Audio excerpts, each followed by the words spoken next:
All right, today we're talking with Ray Zinn, co-founder and 37-year CEO of Micrel Semiconductor. So, Ray, you got a broad range and many years of experience in the CEO and entrepreneur world and being a big innovator and everything. But I'd like to take us back all the way back to the beginning of your upbringing, growing up on a farm with being the oldest of 11 kids. Sure, no problem, Joe. Thank you for inviting me onto your podcast. Um, I grew up in El Centro, California, which is just north of the Mexican border, Mexicali, actually. Hmm. So learned to speak Spanish. And My dad had a cattle ranch, and I worked mainly on the cattle ranch from the age of 12 on up. I am the oldest of 11, and my parents expected me to be the example for the rest of my siblings.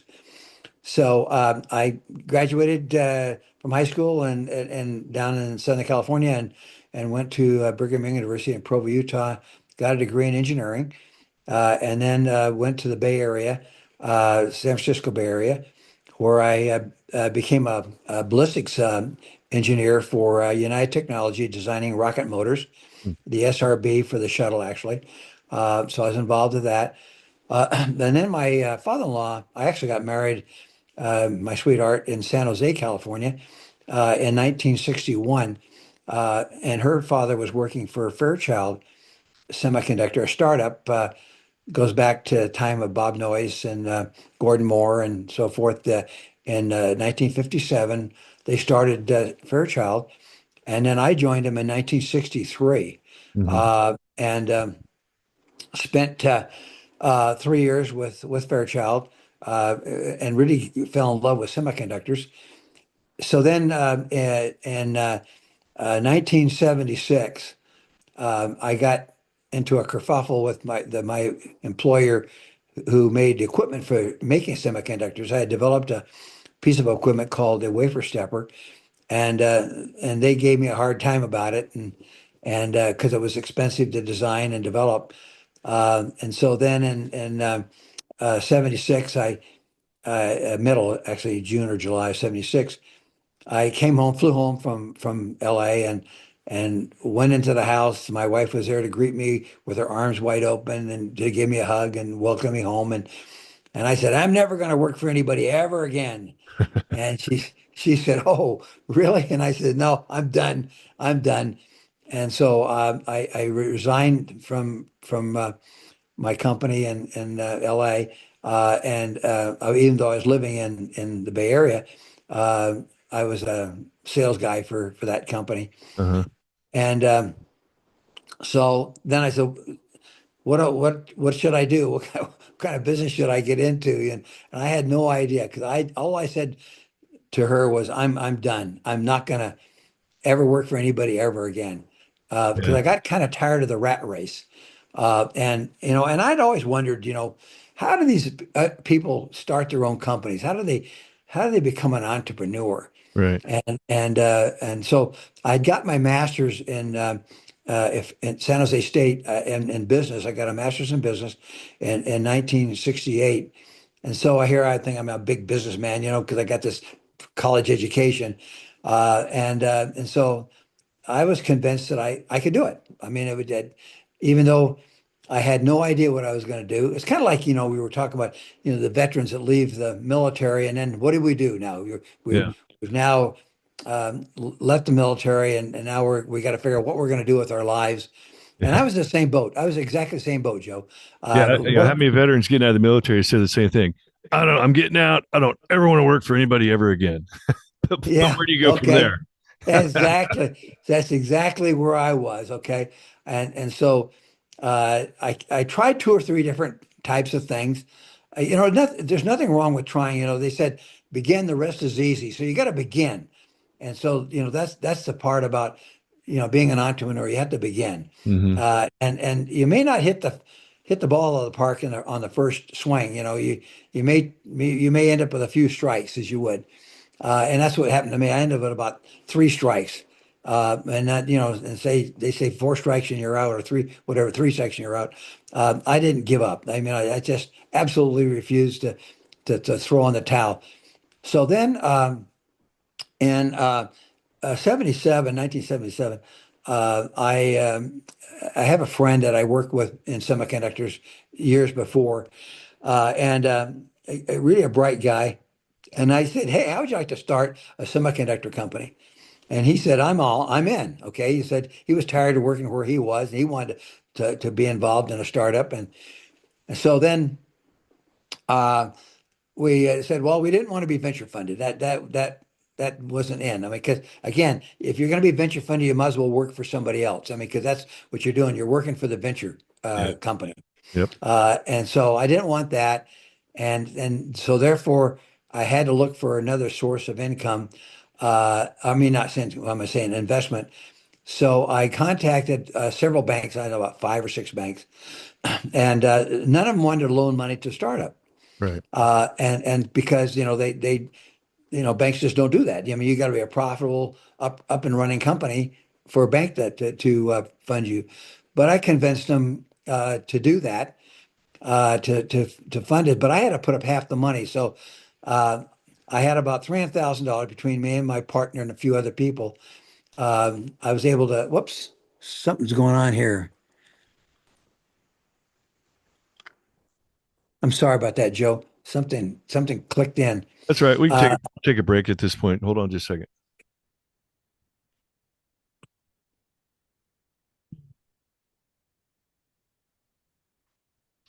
All right, we're back talking with Ray Zinn, co-founder and 37 years CEO of Micrel Semiconductor. So Ray, before the break there, you were talking about you're looking to start up. You're trying to get banks to fund you. Banks don't want to fund startups because they know that more than 80% of startups fail, right?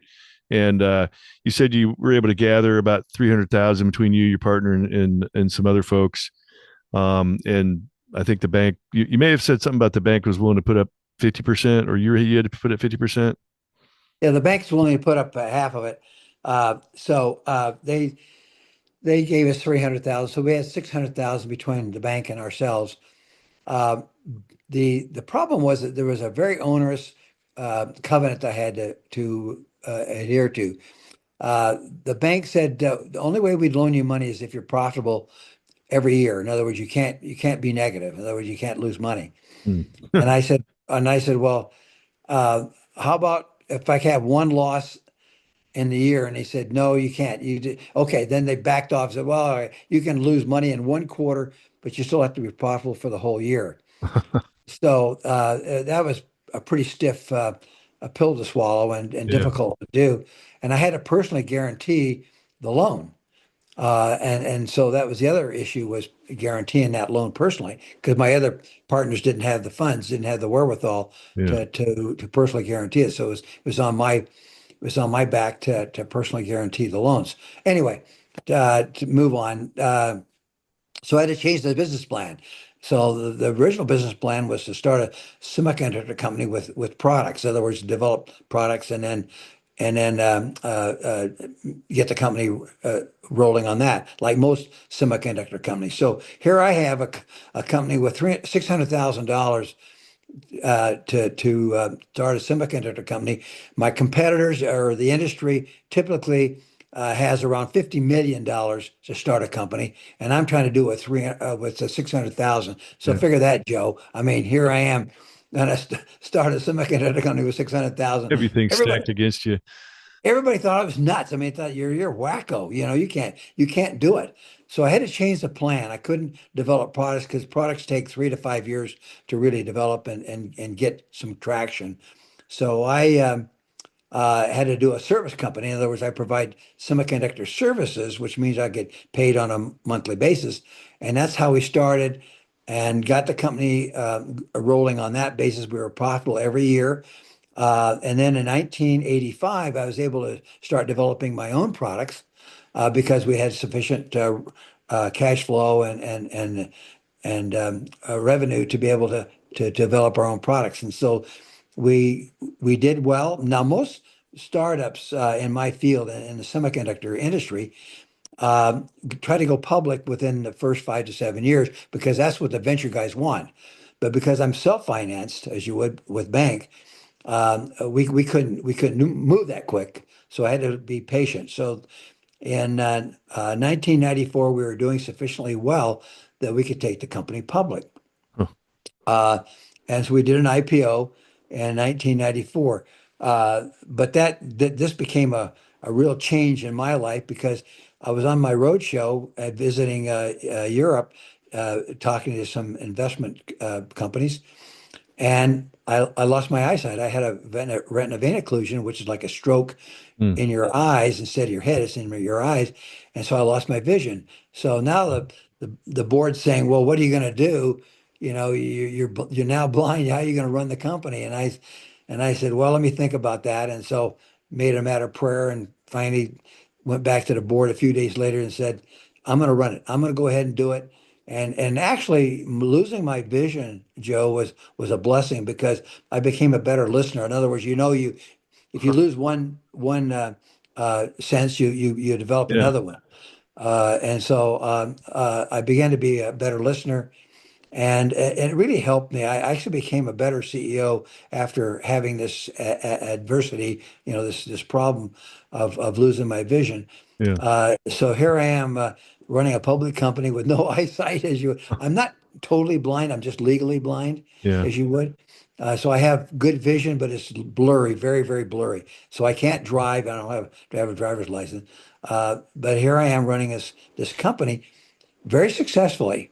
And so then we had a downturn in 2002, what they call the dot-com implosion. I don't know if you remember that or Oh not. yeah. Yep. I remember Okay. Okay. So in 2002, we lost half our customers. They just went bankrupt. They went out of business. that. Wow. And so we lost money. But here we are, a multi-million-dollar company, but we lost $50,000, which is considering that we've been in business that long and only lost 50,000. I thought was a pretty good record. Right. So that year in 2002, I did lose money, but not much, $50,000. And then in 2015, we sold the company. I was 78 years old at the time. And the board just thought that was too old to be CEO, and so they voted to sell the company. So the company was sold to a company called Microchip in 2015. And so then I, um, as you would, retired, so to speak, and the rest is kind of history. So we were profitable 36 out of 37 years, which is a record for our industry. And Wow. not only that, but given that we sold the company for almost $900 million and only invested 600,000, as you would, the bank debt plus our investment of 300,000, uh, was a record that not has never been beaten before. I mean, Yeah. that's a record of profitability and growth. So here I am talking to Joe now on this wonderful podcast about veterans on the move. And so, what would you like to learn from this to your audience, Joe? No kidding. Wow. Where do we go from here? Um, okay. So ex, ex, since we're just talking about you had an IPO and then you got bought, talk just a little bit about what you know about how equity works when you're a founder and what happens during it, the basics of what happens during an IPO or another company comes along and buys you out as far as Okay, how the money flows.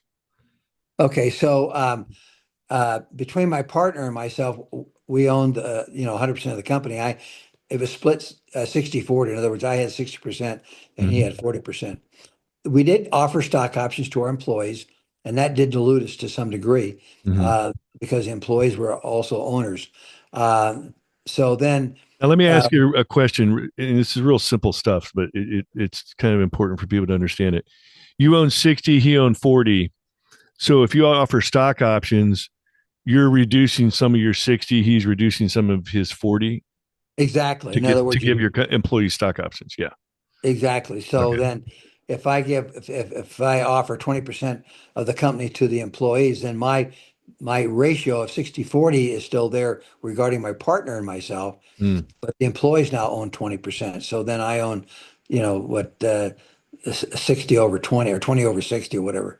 yeah. And so um, so that's how that works. I mean, anytime you offer somebody stock, of course, that dilutes you. It dilutes Sure.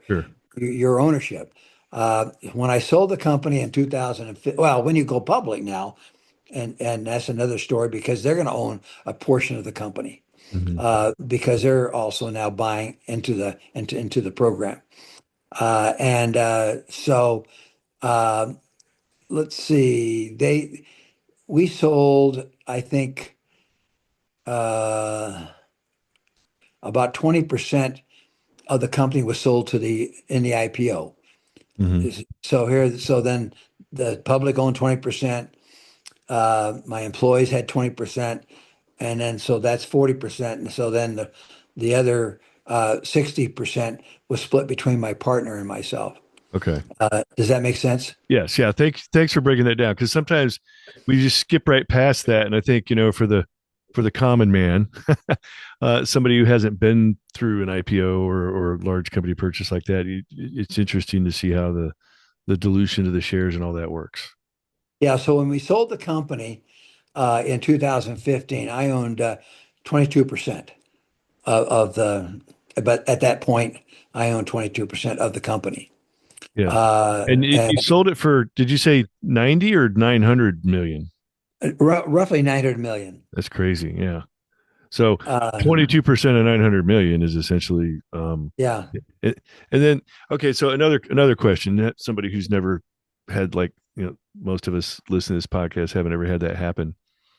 Um, and I'm not trying to get personal with you or anything like that, but, um, personal money finances is a very private thing, but what you can share publicly when that kind of money gets dropped in your lap, what do you do? It's not like you just put it in your savings account. No, obviously you want to reinvest it, Yeah. and so And that's but that's not that kind of money. Not that easy.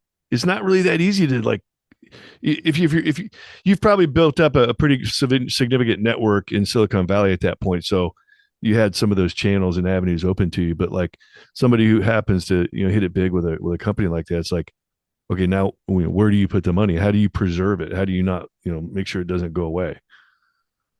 well, as I said, you have to invest it, Hmm. and so I have four investment advisors that manage my account, and it's kind of a contest between the four of them to Pitting them against to each other. Huh? right who do the best for me. So but then you also have philanthropic requirements that Yeah. people want you to help them out, whether it be a Salvation Army or a Hmm. school or your family or your church or however whatever. They're going to want a chunk of that, and they're always beating on you. So you're constantly having to to deal with managing those philanthropic Yeah. uh, requirements. So, and I'm involved with seven universities. I have a program called Zinn Starter, which is like Kickstarter or Shark Tank Oh, that's for cool. for schools. And so we have a certain amount of money that we put into their entrepreneurship as you would, and then they vie for that money by presenting their ideas to their board as you would. They form a little student board, and then they present their ideas, and then we give them money to help them start the company. We don't own any of it. There's no ownership on our part. Mhm. It's just that we're helping them learn how to run a company. As you said earlier, 80% of these companies fail, and we're trying to reduce that to more like 50%, Yeah. by teaching these kids how to do it. So we've helped start over 300 companies Yeah. since How 2000. hands on are you in your Zen starter endeavors? How hands on are you in talking with the kids who have their business ideas and those kinds of things? Do you leave it up to the schools to do it and you're just funding it, or are you in there listening to the pitches and ideas? Well, I have with seven schools. That's hard to be Yeah, that that's a much lot. involved. Yeah, I've got over 300 students, that are involved in it over time. Not that many. Probably at any one time, there's probably like 70 per year. Wow. Yeah. But that's still a lot to do. I mean, if you anybody ever watch Shark Tank and you hear them, they pitch about 4 or 5 companies per week Yeah. that they hear, and there's a whole bunch of them, and there's only one of me. So I have a guy that's helping me. His name is Guy Smith. He runs Zen Starter program, Uh-huh. and so he meets with them twice a year online with all schools, and then they talk about how they're doing, and they put together their proposals for each year. Each school has a set of mentors that to help the kids with their programs. I'm involved in teaching. I teach at most of the schools, at least on an annual basis, either online or in person, Hmm. and I teach classes on entrepreneurship. Uh, and I kind of review, like I'm doing with your audience, review my history. It can be done. The thing is, what's interesting is we tend to limit ourselves. We're risk adverse. You Right. know, we don't want to take a chance. Right. We just don't have that eye of the tiger or as they say, Iceman mentality. Yeah. Uh, and your veterans, they know what I'm talking about because there's always somebody in the platoon or in their battalion that's a go-getter type. Hmm. And you got to be that go-getter. If you want to get anywhere, you got to take chances. You can't be risk averse. And you got to be a Congressional Medal of Honor winner, as they call it. You you Well, got to here's be an willing. interesting dynamic with military people is in many ways, if you live on base, you've got base housing provided, you have a chow hall there. In some ways, it's almost like a communistic little Yeah, subset of exactly. society. So, but in the military, I don't want to say people, I don't want to say military members are okay with or comfortable with the concept, but you're in the military, you've accepted the concept of potentially putting your life on the line. That's a big risk. But what's interesting is most military folks are not comfortable putting their money on the line because they're not used to it. And then you get No. out in the civilian world and everything's flipped. In the civilian world, you got civilian folks and entrepreneur types, they're willing to risk everything financially. They don't like the idea of possibly risking their life. So it's flipped. Yeah. And so military people, they're many of them are big risk takers and they're go getters. But sometimes when it comes to their own money, that's where they'll tend to draw the line, or it's just something they're not comfortable with or familiar with. Well, it's You know, it's interesting you mentioned it's communist like. I'd say more socialist like as yeah, opposed to communist. yeah, that's Uh, correct. but everything's provided. I mean, they don't have to do anything Right, other than show up right, each morning for their duty. exactly. Their roster, as you would, that tells them what their next gig is, as you say. Hmm. And some of them, are risk takers. I mean, they're fighter pilots or they're Rangers or SEAL Navy SEALs or whatever. They those are the risk takers, right? I mean, and they pay the price. I mean, those guys. I mean, if you know what boot camp is, it's when you start a company, you're going through boot camp. Hmm. Okay, that's what it really amounts to is you're in boot camp. The trouble is you don't have a master sergeant, yelling and screaming at you, beating you over the head, telling you what to do. You got to figure that out for yourself. But you're still going through a boot camp, Hmm. uh, and you still have to struggle to make it through as you would. So boot camp, when you start your own company, boot camp takes about 3 years. Okay, what's boot camp normally? What, 2 weeks or something like that? Yeah, 10 to 12 weeks, depending on Oh, the 10 service. yeah. Okay, so 10 to 12 weeks is boot camp, but Then you get your MOS school after that, which can be yeah, several months to a year or more. But that's not really boot camp-ish. that's not boot camp. It's No, more let's school. let's let's let's talk about boot camp. Boot Yeah. camp, and when you run a company, boot camp takes 3 years. Okay, seriously. That's Okay, yeah. it's not 10 weeks. Okay. Okay. Okay, it's 3 years. That's why you see them fail after 3 years. That's Mm, if you nine out of 10 companies fail within the first 3 years. right. Okay, and same thing in boot camp. I don't know what the ratio is in failing in boot camp, but it's certainly it's not 100, excuse me, it's not 100% pass. Right. There's some guys fail. I don't know. Maybe you know what the And a lot of ratio guys get is. recycled. You fail a certain point, or you hurt yourself. They rehabilitate, and then you go back and you start over again, or you go back to a certain phase and start Yeah, it's again. the same thing. Yeah, I don't. So Yeah. so it's the same thing when you start a company. You're gonna fail, and then you're gonna restart, and you're gonna fail, and you restart. As I said earlier in our podcast, I went through three types of restarts, as you would, before I hit the home run, Uh-huh. as you would, or got the one that got traction. So you got to look at it that way. You got to look at boot camp. I mean, if you for those of you who are listening to this podcast that have been through boot camp, you know what I'm talking about. Yeah. Okay. I mean, it's very regimented. You learn discipline. Discipline is doing what you don't like doing and doing it well. That's discipline. Hmm. And I talk about that in my book. Both my first book, which is Tough Things First, and my last book, which is We Want to Promote Anyway on your podcast, which is Essential Leader. Yeah. And so the whole concept of learning to love the things you hate is what they try to teach you in boot camp. You know, it's a kind of an oxymoron to love something you hate, but that's what they want you to do. If you can't learn to love boot camp, you're host. Okay. Okay. You have to learn to Yeah. love boot camp, you know, and for Absolutely. those who are listening that have been through boot camp, when you come out, if you're not saying that was a great experience, you didn't pass boot camp. I mean, you may have made it through, but when you come out of boot camp, if you haven't said to yourself, that was a great experience, you're done. Would you say it's true, Joe? Absolutely. I get it. The whole message is like you've now learned that you can do way more than you thought you could do. You can put up with a lot more than you thought you could put up with. You can Exactly. be miserable and still push through and stay motivated. That's That's the that's lesson. That's what I call loving the things you hate. That's Yeah. in my book. That's what I cover in my book. Essential Leader is loving the things you hate. Okay. And that's what they try to teach you. If you haven't learned to love what you what you hate, you're done. Okay. And that's what business is. 80% of what you're going to do in business, you're going to hate.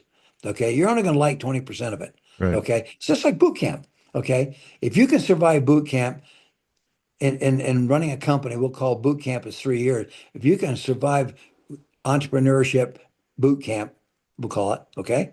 Yep. Uh, and you make it for through first 3 years, you're golden, okay? You're on your way. But it takes that length of time. You got to be able to persevere for at least 3 years. Absolutely. Hey, so going back to some of your incubators and things you got going on, you've probably seen many pitches or seen young motivated people with an idea or whatever. Uh, are, and we've all watched Shark Tank, and sometimes you watch some of these and you're like, oh yeah, that's never going to work. That's ridiculous. Or are you at the point where you feel like you got a pretty good, like you could listen to a pitch and you know immediately like, oh, this is a good one, or no, this will never work? Or do you find yourselves wrong? You find yourself wrong a lot of the time. What's your opinion on that?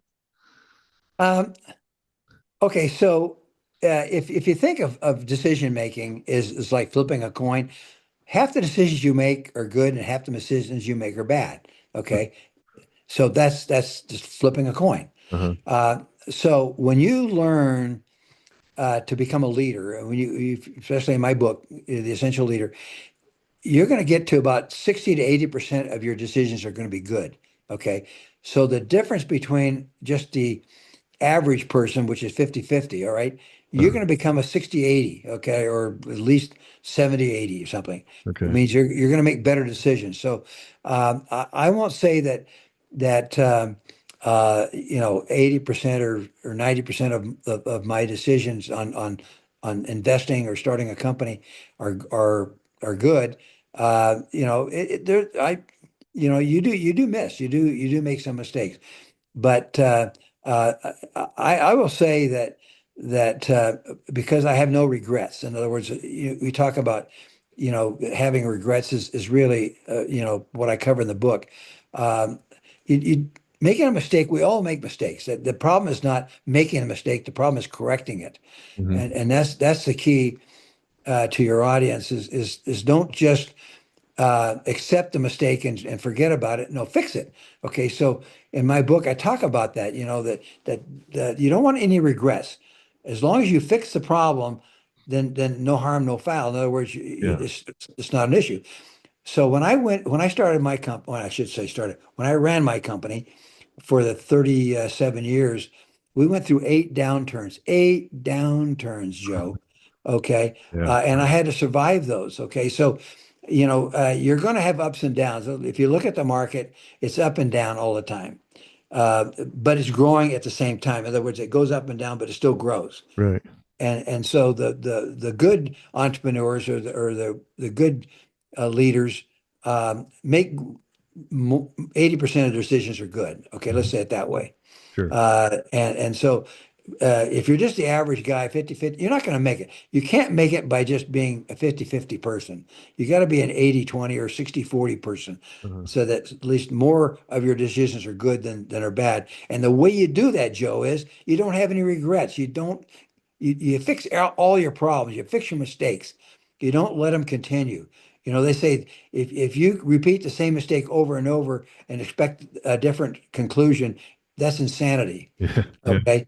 And so, you really have to work at solving the problem, overcoming that travail or that adversity that you're facing. And so what you learn in boot camp is that you learn to overcome adversity. I mean, that what they do is they beat the crap out of you in boot camp. Why? Because they want you to come up. They want you to get bucked off and get back up again, as they Yeah. say, right? Right. And so they beat the crap out of you, and they say, okay, if you can get the crap beat out of you and succeed, then you're a winner, and that's the goal about being a good entrepreneur is getting the crap beat out of you and still get up and still keep going, Yeah. you know, and then be able to take all that yelling and screaming because investors are going to yell and scream at you. I mean, you're you're you're not going to have smooth sailing. I guarantee you're going to get the crap beat out of you during the first 3 years. And if you can survive that, you're gonna do well. That's awesome. So your book, the Essential Leader, where can we find that at? It's on all your normal channels that you buy books, Amazon, obviously, and it's just my I have actually I've written 6 books. One's called Zen of Zen, which is just some parables and stuff about how you can live your life. But my first book was Tough Things First, which is about me running my company. And my last book, which is The Essential Leader, is the one we're talking about today. That's a brand new book. It'll help you become that kind of a leader that will help you get through boot camp. I should say, entrepreneur boot camp. Yeah. We're gonna. It's a new tagline, Joe. We're gonna have entrepreneurial boot camp for your listeners. That's awesome. You heard it here first. Yeah. Okay. So, well, Ray, unfortunately, we're getting close to the end of our time. I usually like to ask folks, as we wrap things up, give you the last word. So, um, if you're talking to somebody that's getting out of the military and they want to get into running their own show, get into entrepreneurship, run their own business, maybe it's a military spouse. Um, they don't want to work for somebody else. They want to run their own show. What kind of advice comes to mind? Well, as I said earlier, begin. The rest is easy. In other words, you have to begin. It's like signing up for boot camp. You have to sign up. You have to you'll study it out. You'll know what you're going to be involved with when you go to boot camp, and then you just have to go through it. You have to be willing to just dig in and do it and not give up.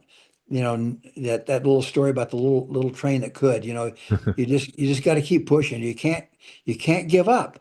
You have to stay with it. Now, if you have to change your strategy as a pivot, if you have to pivot, pivot. Okay. I mean, for those of you who've been in combat, you know what pivoting is, because the enemy is always trying to do you in, Mhm. and the enemy may not be just a bad actor. It may be your competition. It may be a difficult spouse or a difficult family situation. Mhm. uh, you know, so you're gonna be facing all kinds of enemies, and they're not always just adversaries like you know the a bad actor or a bad country or whatever. Right. They may be people around you. It may be your neighbor. Maybe your partner. Maybe your spouse. It could be your health. It could be a problem with your health. You just got to be able to deal with adversity.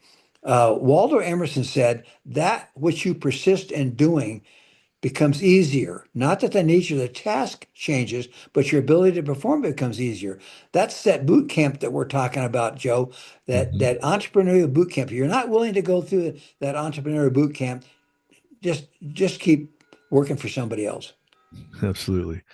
Ray, yeah, we could probably talk for hours. So I really, it's good stuff. I appreciate you sharing your entrepreneurial success story.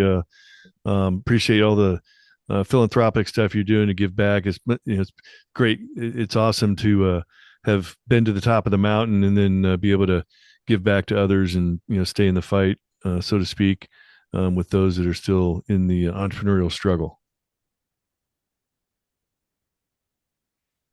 So, all right, Ray. Well, you got the last word. Appreciate you sharing everything, and look forward to seeing your future success in your other endeavors. Okay, go veterans. All right, thanks, Ray. We're out. Appreciate it.